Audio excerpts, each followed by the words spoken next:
minería evidentemente es uno de los aspectos más importantes de nuestra región. De hecho, la región se basa económicamente en la minería. Y para conversar respecto a este tema, no solamente en la parte económica, sino que también vamos a tocar otros aspectos del sistema minero que tiene Tarapacá. Estamos con el Ceremi de Minería de Tarapacá, quien es don Ariel Pliskov. ¿Lo dije bien? Lo dijo bien. Perfecto. ¿Cómo está, Ariel? Muy bien, muchas gracias por la invitación. Ariel, yo nunca lo había entrevistado. Me dice fuera de cámara que también es la primera vez que está en la televisión. Así es. ¿Sí? ¿Mucho nervio? No, acá estamos para contestar todas las preguntas que sean pertinentes, así que no tenemos ningún problema en estar acá y muy contentos. Ok, Ariel, a ver, comencemos suavecito, suavecito, piano, piano. Acá vino usted como Ceremi a conversarme respecto a un congreso internacional de minería que se va a hacer este año. Cuénteme un poco al respecto. Así es. Bueno, el congreso que se va a realizar este año es el congreso, ya el nombre del CIMIT, que es el Congreso Internacional Minero de Tarapacá. Es la segunda versión que se hace este congreso. La primera versión fue el año 2011. La idea es hacerlo cada 2 años, entonces por eso corresponde hacerlo este año. Y la particularidad que haya el congreso va a ser que va a tratar sobre la sustentabilidad y sobre la innovación. ¿Por qué la sustentabilidad y por qué la innovación? Ya. Porque tenemos grandes desafíos, ¿no es cierto?, en el ámbito minero para los próximos años o la próxima década en avanzar en estos temas. Avanzar en estos temas principalmente lo que tienen que ver con el desarrollo sustentable, ¿no es cierto?, y el desarrollo sustentable dentro de la minería, y también con la innovación por el escenario actual que vive la minería y las proyecciones que hay por delante. ¿En qué aspecto sería sustentable la minería? ¿Cuál es el aspecto de sustentabilidad que hay que ponerle énfasis a la minería? Bueno, la sustentabilidad, la definición propiamente tal de sustentabilidad y se relaciona, ¿no es cierto?, con lo que esperan nuestras generaciones futuras y cómo nosotros tratamos nuestros recursos naturales. Por ende, la sustentabilidad tiene que ver con muchos temas, tiene que ver con el manejo del recurso hídrico, tiene que ver con el tema de la energía, tiene que ver con el tema del capital humano. Justamente, Ceremi, quería preguntarle respecto al tema de la energía. La inversión en minería, todo lo que se ha proyectado, la intendenta nos ha dicho 173.283 veces, que de acá al 2020 había una inversión de 60 y tantos mil millones de dólares, etcétera, etcétera. Pero ha pasado con el tiempo, la energía se ha ido convirtiendo en uno de los problemas más graves de la minería, ha bajado la inversión por eso, hay inversiones detenidas al respecto. ¿Qué cree usted que va a pasar y cómo lo podrían enfrentar? Bueno, sin duda que es un tema muy relevante e importante el tema de la energía. ¿Por qué? Porque gran parte de nuestros proyectos mineros, ¿no es cierto?, consumen una gran cantidad de energía y por eso es importante recalcar la agenda eléctrica que ha desarrollado el Ministerio de Energía. La agenda eléctrica. La agenda eléctrica se compone de 4 proyectos de ley. Bueno, algunos ya son ley. Ajá. El primer proyecto de ley es la carretera eléctrica. Ya. El segundo proyecto, que ya es ley, es el proyecto de ley de concesiones eléctricas. El tercer proyecto de ley es el proyecto de interconexión del sistema interconectado central con el sistema interconectado del Norte Grande. Ajá. Y en cuarto lugar es el proyecto de ley que también va a pasar a ser ley dentro de muy poco, que es el proyecto en que la matriz energética se llama el 2025. Al 2025, el 20% de la matriz energética debe provenir de energías renovables no convencionales. Ajá, ¿y actualmente qué porcentaje proviene de ese tipo de energía? No, actualmente estamos bajo sobre esa cifra, pero y de hecho se cambió el proyecto de ley, antes era el 2020, o sea, el 2020 el 20% tenía que venir de energía renovable no convencional. Ahora se estiró al 2025. Al 2025. Porque ya no se va a lograr de acá al 2020 tener el 20%. Es difícil, pero se está trabajando en ello y cada vez las energías renovables no convencionales, como podemos ver en distintas regiones, están teniendo una incorporación relevante y un financiamiento también relevante, que antes era difícil de conseguir. O sea, pero Ceremi igual, si me dice que se quería conseguir que el 20% viniera de ese tipo de energía del 2020 y ahora el 2025, claramente quiere decir que no se logró. No, lo que pasa es que se tuvo que actualizar los datos y ser realista. Ser realista en que al 2020 no iba a ser posible, ¿no es cierto?, llegar con el 20% de la materia energética proveniente de energías renovables no convencionales. Ajá. Ahora, Seremi, el tema de la energía podría resolverse con alguna instalación de termoeléctrica, pero por ejemplo no en la costa, que es donde se intenta evitar que se ensucie el mar, y hacerlo de alguna manera para el sector de La Pampa. ¿No cree usted que ahí se acabarían problemas, habría energía? Y bueno, y el tema para enfriar sería llevar el agua desde la costa hacia el interior de la región. Sí, bueno, permítame comentarle que uno de los proyectos importantes que hay en torno a la energía y que las empresas mineras están muy presentes en ese sentido es la cogeneración.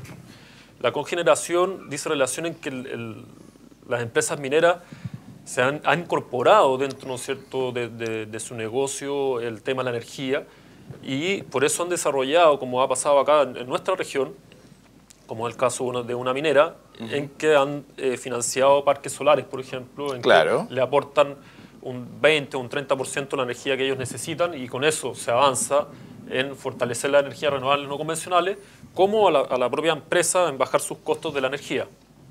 Ahora, Sin perjuicio del que, como le dije, la agenda eléctrica, el gobierno ha fomentado una estrategia nacional de energía para que bajen los precios de la energía finalmente.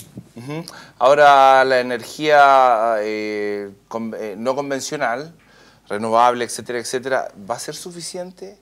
No es suficiente, no es suficiente. Nosotros cuando hemos, ¿no es cierto?, y esto es una experiencia internacional, no solamente acá en el país, es imposible, o sería lo ideal, pero es imposible tener el 100% de la matriz energética, ¿no es cierto?, que provengan de energías renovables no convencionales.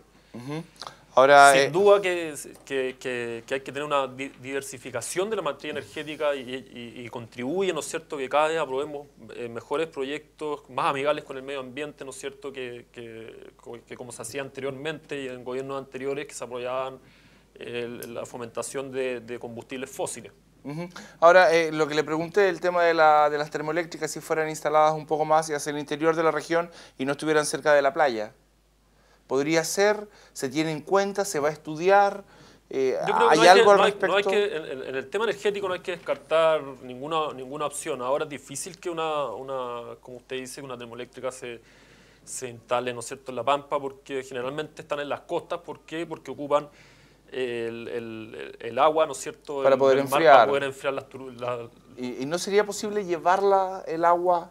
Son costos muy significativos que yo creo que Pero o si no ya existirían muchas termoeléctricas que no estuvieran cerca de la costa y estarían emplazados en otros lugares. Ahora yo creo que sí es pertinente fijar en el territorio, fijar algunos lugares industriales en que se puedan emplazar, ¿no es cierto?, termoeléctricas o distintas generadoras de energía. Seremi, ¿usted me está diciendo que podríamos tener ciertos lugares definidos legalmente en donde se puede contaminar? No precisamente en contaminar, sino determinar en el territorio, ¿no es cierto?, lugares donde se pueden emplazar los proyectos, ¿no es cierto?, generadores. ¿Por qué? Porque en el país necesitamos urgente, ¿no es cierto?, triplificar nuestra matriz energética. Estamos en deuda. Recordemos el episodio del 2005 cuando nuestros vecinos nos cortaron el gas y desde ese momento nosotros hemos tenido que avanzar, ¿no es cierto?, en generación. Ahora... Nuestros vecinos siempre tan amables. Así es. Ajá, Seremi, por otro lado, cuénteme un poco, ¿cómo ve el futuro económico de nuestro país respecto a esta monodependencia en el fondo que tenemos del cobre? ¿Cómo siente que esto va a afectarnos no solamente como país, lo que nos convoca acá es como región? ¿Cómo cree que se va a seguir desarrollando nuestra región bajo el alero siempre del cobre?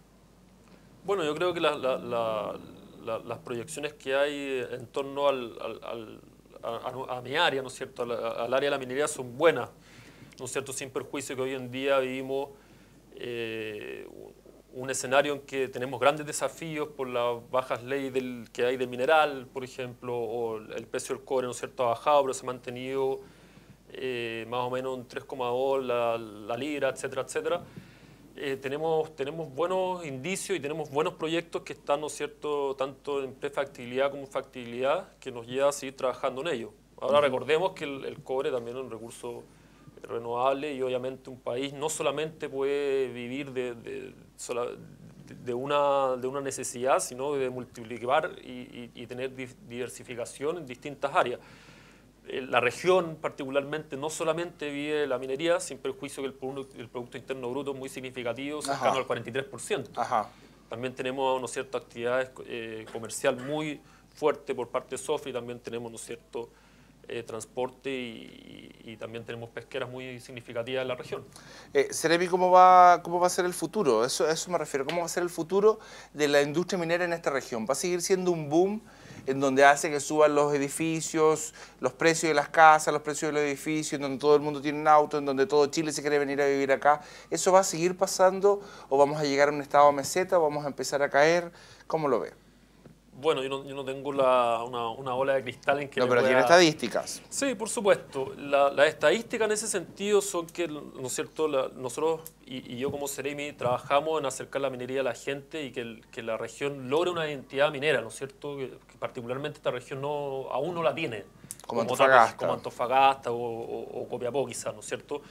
Pero los indicios son buenos. Tenemos, ¿no es cierto?, grandes proyectos que están, ¿no es cierto?, como le indiqué, en prefactibilidad, que son las expansiones, por ejemplo, de Coyahuasi, la fase 2, la fase 3, el proyecto hipógeno de TEC, el proyecto de ampliación de Cerro Colorado. ¿Pero eso va a ir de alguna forma dependiendo de la cantidad de energía que tengamos? ¿De cómo podamos seguir generando energía? O sea, ¿existe posibilidad de que esos proyectos se frenen por falta de energía? Siempre existe la posibilidad, pero como le recuerdo, la minería y las empresas mineras ya han tenido estrategias para tener estos temas presentes. Por una parte, están los proyectos de ley, ¿no es cierto?, la agenda eléctrica que acabo de mencionar, que son muy importantes, y hacemos un llamado, ¿no es cierto?, Digamos, esta agenda eléctrica está en función de resolver ese tema para poder seguir recibiendo de manera correcta las inversiones. Por supuesto que sí. Y por otra parte, también las empresas mineras han entrado al negocio de la cogeneración, como ha pasado también en Mejillones, que hay proyectos, ¿no es cierto?, que son de empresas mineras, obviamente, tal como el proyecto Kelar de BHP Billiton. Entonces usted ve el futuro de la minería acá sigue boyante. Tenemos minería por un buen tiempo acá en la región, ¿no es cierto?, nosotros vamos a seguir trabajando en eso y tenemos buenas proyecciones en ese sentido. ¿Qué pasa cuando algunos medios de comunicación dicen despidieron a tal cantidad de personas de tal minera? ¿Qué cree usted? ¿Es un intento de alarma? ¿Es un intento de decirle a la población, a ver, diversifiquemos un poco en lo que estamos ganando el dinero? ¿Es un intento de qué? ¿O cree que es normal que la minera de repente saque un grupo de gente, de repente lo volverá a recontratar? ¿Cree que hay demasiados contratistas? ¿Qué piensa? Yo creo que sin duda el momento que estamos viviendo es un momento importante y un momento que nos invita, ¿no es cierto?, a la gente del sector minero a pensar en los nuevos desafíos que tenemos por delante. Esos desafíos dicen relación con el congreso que vamos a desarrollar el 17 de octubre, que es la sustentabilidad y la innovación. Y la innovación es muy importante en el futuro que tienen las empresas. Si las empresas no tienen contemplado innovar, ¿no es cierto?, dentro de sus distintas faenas, ¿no es cierto?, pueden vivir, ¿no es cierto?, como dice usted, dentro del capital humano y las necesidades de profesionales de la región, podemos sufrir una merma en ese sentido. Por eso es importante de adaptarnos a los momentos en que estamos viviendo, y si es que hay un leve apriete de cinturón, ¿no es cierto?, como usted indicaba, eso nos lleva a trabajar, ¿no es cierto?, en aspectos tan importantes como es la innovación. De hecho, el año pasado fue el año del emprendimiento y este es el año de la innovación. Ah, no sabía. Sí, lo han repetido un montón de veces. Ceremi, entonces, el Congreso, para terminar, ¿es el día 2? ¿Cuánto y dónde? El Congreso va a ser desarrollado en el Salón de Convenciones de Sofri, el 17 de octubre. Ya. Va a empezar a las 9 de la mañana, termina a las 18 horas. Y va a tener, ¿no es cierto?, dos modalidades, como dije recientemente, que va a ser el tema de la innovación y el tema de la sustentabilidad. Vamos a traer expositores, ¿no es cierto?, de clase mundial. ¿Se espera que se hagan algunos negocios también al interior del Congreso? No necesariamente. De hecho, acaba de pasar por la Asociación de Industriales, tuvimos el B2B del Pacífico, donde se desarrollaron negocios ¿Y se concretaron? se concretaron. ¿Por qué? Porque la particularidad donde nosotros fuimos socios estratégicos como Ministerio de Minería, la particularidad del BOV del Pacífico es que haya relaciones entre proveedores y mandantes, pero también entre proveedores y proveedores. Ok. Seremi, gracias por haber venido. Muchas gracias a ustedes por la invitación. Vamos a un corte y volvemos en Iquique al Día.